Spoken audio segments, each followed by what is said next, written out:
Ya Sayyidi, telah lahir ponakan yang kau tunggu-tunggu, yang kau idam-idamkan. Kata Abu Lahab, benarkah itu Suwaibah? Benar. Lompat-lompat kegirangan itu Abu Lahab. Senang luar biasa. Bagaikan terbang ruh dan jasad. Sampai-sampai terucap dari Abu Lahab, wahai Suwaibah, saksikan. Sejak detik ini kau kumerdekakan. Kau bukan budakku lagi. Terima kasih atas kabar gembiramu. Kau selesai dalam masa budak.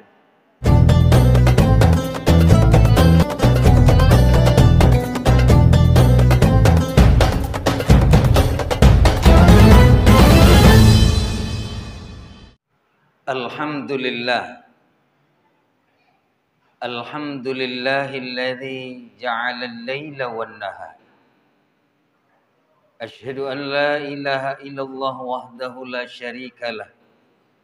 Al-Malikul Qahhar. Wa asyhadu anna Muhammadan abduhu wa rasuluh. Nabiyul Mukhtar. Allahumma salli wa sallim ala sayyidina Muhammadin wa ala alihi wa ashabihi al-abrar. Amma ba'd. Fa ya ayuhan nas, ittaqullah haqqa tuqatih wa la tamutunna illa wa antum muslimun. Wa qala Allah ta'ala fi kitabihil karim, na'udzu billahi minasy syaithanir rajim. Bismillahirrahmanirrahim. Qul in kuntum tuhibbunallah fattabi'uni yuhibbukumullah wa yaghfir lakum dzunubakum wallahu ghafurur rahim. Wa fi ayatil ukhar, wa ma arsalnaka min qablika min rasulin ila nuhi ilaihi annahu la ilaha illa ana fa'budun. Wa qala Rasulullah sallallahu alaihi wasallam, laulaka ya Muhammad ma khalaqtu aflak. Wa fi hadisil ukhar, wa yuhsarul mar'u man ma'aman ahab. Sadaqallahul adzim wa sadaqa ala rasulillahil karim. Jamaah yang dimuliakan oleh Allah, alhamdulillah kita masih diberi hidayah dan taufik oleh Allah Subhanahu wa taala, sehingga masih mau dan mampu taat dalam rangka meningkatkan ketakwaan di hari Jumat. Dan moga-moga Allah tetapkan hidayah hingga akhir hayat dengan minimal ucapan syukur alhamdulillah. Tidak lupa salawat serta salam kita hadiahkan kepada junjungan alam, yakni Nabi besar Muhammad sallallahu alaihi wasallam. Mudah-mudahan syafaat tercurah baik di dunia maupun di akhirat insyaallah. Amin Allah. Jemaah yang dimuliakan oleh Allah, kita sudah berada di bulan Rabiul Awal. Dalam kitab Lisanul Arab, dalam kitab Tafsirul Quranil Azim karya Syekh Abu Ismail Ibni Katsir, disebutkan bahwa mana Rabi' Al-Awwal adalah musim semi secara lughatan, tetapi secara istilah ini masa-masa kejayaan dari sejak Ahlul Fatrah lalu kemudian menuju kepada kelahiran Nabi, maka disebut Ahlul Fatrah itu kekosongan Nabi dan Rasul. Kekosongan itu sampai lahirnya Rasulullah SAW disebut Ahlul Fatrah. Maka itu Rabi secara istilahan. Apa yang dimaknai dalam Rabiul Awal ini? Bulan di mana bulan ini menjadi hilangnya kejahilan, sirnanya zulumat, datangnya nur yang disebut Nur Muhammad. Itulah yang diberi dalam Rabiul Awal. Jemaah yang dimuliakan oleh Allah, lalu pantaskah kita sebagai ngaku yang muslim-muslim ini, yang ngakunya beriman ini, yang dia mengaku bahwa ini adalah bagian daripada umat Muhammad SAW, Akankah dia menyamakan Rabiul Awal dengan sebelumnya Safar misalnya? Atau dia berbeda? Maka ini tergantung bagaimana kesadaran sebagai hamba, bagaimana kesadaran sebagai umat Rasulullah SAW. Jemaah yang dimuliakan oleh Allah, setidaknya ada amalan yang sedikit sih.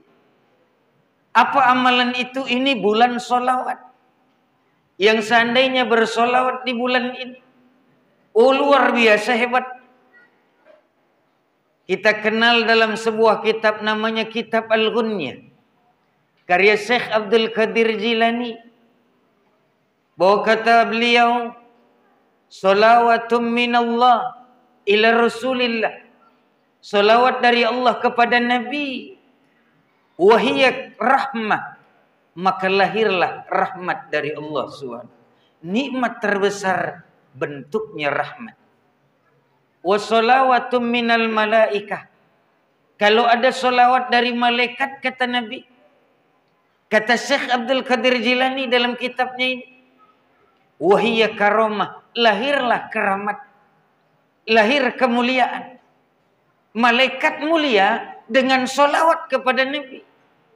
Kemuliaan yang didapat malaikat itu lahir karena sholawat malaikat kepada Rasulullah SAW. Lalu yang terakhir nih bagian kita. Wassalawatum minal ummati Muhammad sallallahu alaihi wasallam. Dan kalau ada sholawat dari umat Nabi Muhammad ini kepada nabinya, kepada rasulnya, wahiyya syafa'at minad dunya ilal akhir, maka lahirlah syafaat. Apa itu syafaat? Perlindungan, tempat berteduh dari kepanasan, tempat berteduh dari api neraka itu. Itu kelahiran syafaat. Oh, itu kan di akhirat. Di dunianya apa? Satu kisah diriwayatkan oleh sahabat Ubay bin Ka'ab radhiyallahu anhu. Satu ketika menghadap Nabi, ya Rasulullah, bagaimana kalau seandainya ada umatmu, taruhlah aku ya Rasul, ada sebagian dari waktu hidupku, pernah, tidak sering, pernah, tidak selalu, pernah saja, pernah sholawat kepadamu ya Rasul. Apa yang ku dapat? Saya tidak nunggu akhirat Nabi, saya pengen dunia saja. Apa yang saya dapat ketika saya sholawat? Pernah sholawat, tidak sering. Ketika di dunia, saya ingin kontan ya Rasulullah. Pertanyaan Ubay bin Ka'ab radhiyallahu. Apa jawab Nabi? Idzan taf'al ya Ubay, kalau benarlah Ubay, pernah saja, tidak usah sering. Pernah saja kau selawat, sepanjang hidupmu ada pernah selawat kepadaku, ghufirallahu dzunubak, Allah ampunkan dosa. Kau berdosa, lalu selawat, Allah ampunkan dosa. Kau berlumuran maksiat, lalu kau berselawat, Allah ampunkan dosa. Oh begitu, luar biasa syafaat dunia, belum akhirat. Tapi sahabat Ubay bin Ka'ab kurang puas. Ya Rasulullah, itu kalau pernah. Nah sekarang pertanyaanku Nabi, kalau sepanjang umur selalu dia sholat, ada sholawat dalam sholat, atau dia sengaja sholawat di luar sholat, apa yang ku dapat ya Rasul? Saya tetap ingin duniawinya Rasul, nanti urusan ukhrawi. Apa jawab Nabi? Idzan taf'al ya Ubay, kalau benarlah begitu Ubay, sepanjang seumur-umur, sehebat usiamu, ada sholawat kepadaku, ghufirallahu dzunubak, sahalallahu umurak, wa taqabbalallahu hajat. 3 syafaat dunia kau dapat. Allah ampunkan dosa kontan, tidak nunggu akhirat.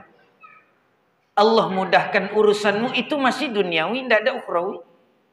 Lalu yang ketiga, Allah kabul hajatmu, dan itu keinginan duniawimu tentu saja yang paling baik. Jemaah-jemaah yang dimuliakan oleh Allah, ini model Rabiul Awal. Hafizu ala sholawati was sholatil wusta. Kalau ngaku amal sulit, tahajud jarang, puasa pun jarang, amal kurang, sadar. Sulit nutupinya. Apalagi masa-masa dahulu. Oh, sedang belaga, buai maksiat. Lalu nggak ngerti momen-momen Allah lipatkan ganda. Rasul selamatkan nyawa. Inilah momen itu Rabiul Awal. Bulan bercahaya nur yang dari segala nur. Nur pokok nur. Inilah bulannya. Lalu mau ngapain kita? Jamaah-jamaah yang dimuliakan oleh Allah. Tentu saja arahnya sudah kita paham. Sebentar lagi pada tanggal-tanggal yang pasti jumhur ulama sepakati itu. Ada yang disebut dengan Maulidin Nabi Muhammad SAW. Akankah harus menunggu tanggal itu? Yang boleh jadi khilafiyah tentang tanggalnya. Khilafiyah tentang tahunnya. Taruhlah hijriyah tidak khilafiyah. Tapi miladiyahnya khilafiyah.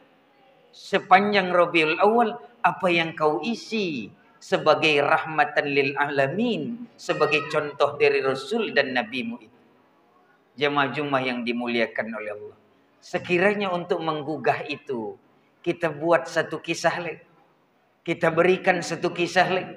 Agar mereka yang terlalu santai itu, agar yang ngaku-ngaku umat tapi santai itu, tidak ada bedanya. Mana Rabiul Awal, mana Safar. Gitu-gitu aja.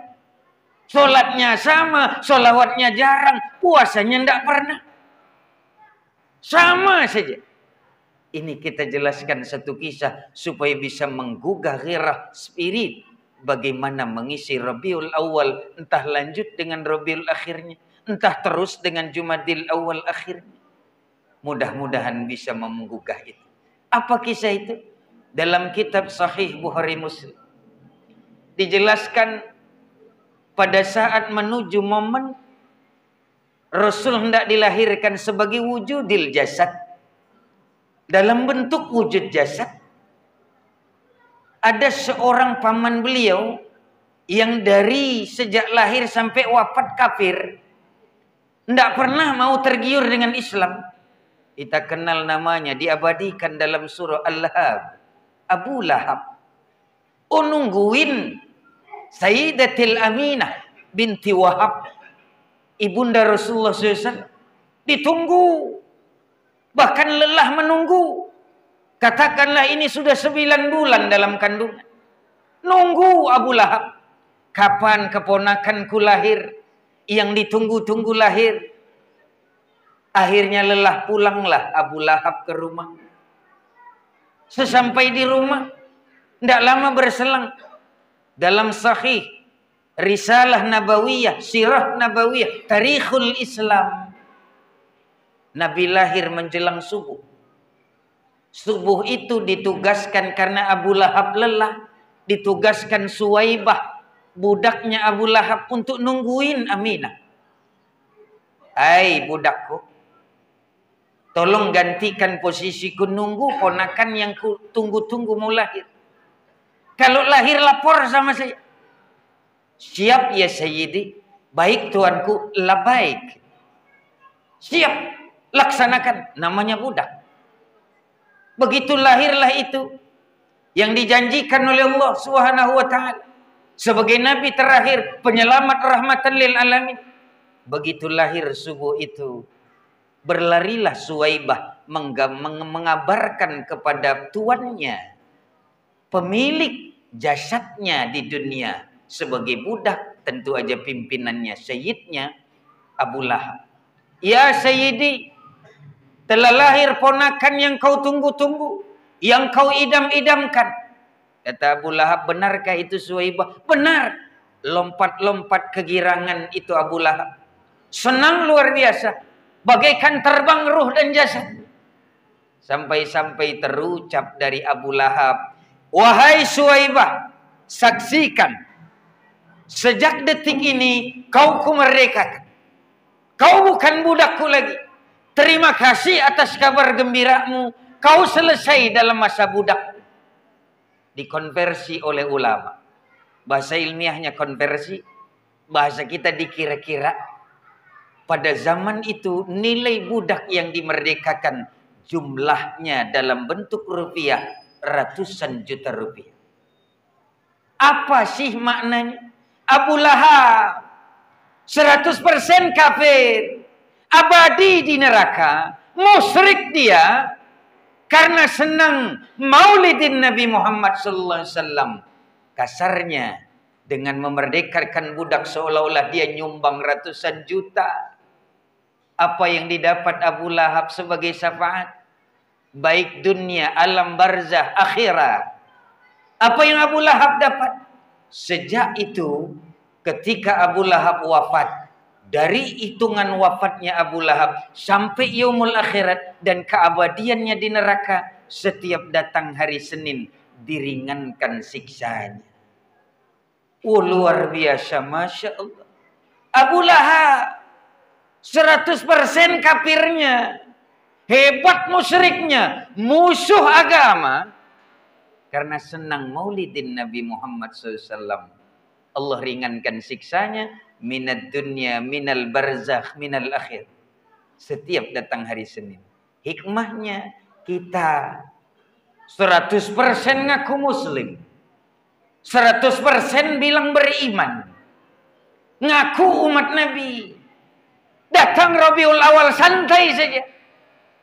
DKM-nya santai, BKM-nya santai, tidak bergerak.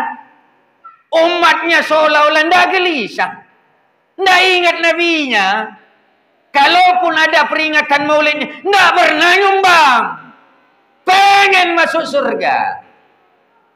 Kalah amalmu, saudaraku, dari Abu Lahab yang 100% kekafirannya, kemusyrikannya. Sadarlah, seandainya kita ambil posisi kebaikan dari bagian Rabiul Awal itu, boleh jadi kalau dia kafir diringankan, tapi kalau dia muslim tidak tersentuh api neraka. Apa akibatnya? Karena yang kita mau peringati ini, yang kita mau jalani ini, yang mau kita lewati dengan solawat-solawat ini, dalam hadis qudsi disebutkan, laulaka ya Muhammad ma khalaqtu aflak. Kalau bukan kau wahai kekasihku Muhammad, hendak kucipta alam semesta. Kalau bukan karena kau, hendak kucipta nih orang di Kuterih ini, hendak kuciptakan orang di Kutacani ini, hendak kuciptakan orang Aceh Tenggara ini. Laulaka ya Muhammad, kalau bukan karenamu. Tapi kok tenang-tenang sih? Ayo, semangatnya amal yang berkualitas, yang disebut mutakin itu, takwa itu, dia punya masa-masa yang berkualitas dalam amalnya, bukan ala kadarnya. Golot di BKM pateye pelinyap ada surut seolah-olah dia bukan bagian dari umat, seolah-olah dia nggak gelisah. Kalau kurang meriah, ayo gerak bersama. Kalau tidak ada yang ingat, ayo ingatkan bersama. Kalau lalai semuanya, apa yang mau diharapkan? Hai saudara-saudaraku, ayuhan nas, ayuhal muslimun, ayuhal mu'minun. Berapa banyak solat kita tahu solat kita. Berapa hebat puasa kita tahu sadar diri. Kalaulah tidak usah Allah yang timbang amal, kita saja. Ayo beli kiloan, beli timbangan, kita saja yang hitung. Tidak usah Allah. Pasti sadar, oh tidak layak menuju surga Allah karena berat kepada amal jahat, amal maksiat. Kita sadar itu. Apalagi Allah yang timbang, apalagi Allah yang hitung. Apa penyelamat? Tidak ada lain, tiada bukan, melainkan syafaat min Rasulillah sallallahu alaihi wasallam. Kalau begitu, inilah penyelamat kita, inilah bekal akhirat kita melalui baginda Nabi Muhammad SAW. Sekarang datang masa-masa ketika datangnya nur cahaya itu. Ayo meriahkan, semoga dengan maulid Nabi melahirkan syafaat dunia wal akhirah. Kalau itu yang kita dapatkan, moga-moga kita selamat min syarrid dunia wa adabil akhirah insyaallah. Hadanallahu iyyakum. Barakallahu li wa kum fil Qur'anil azim wa nafa'ni wa iyyakum bima fihi minal ayati wa dzikril hakim wa taqabbala minni wa minkum tilawatahu innahu huwal ghafurur rahim.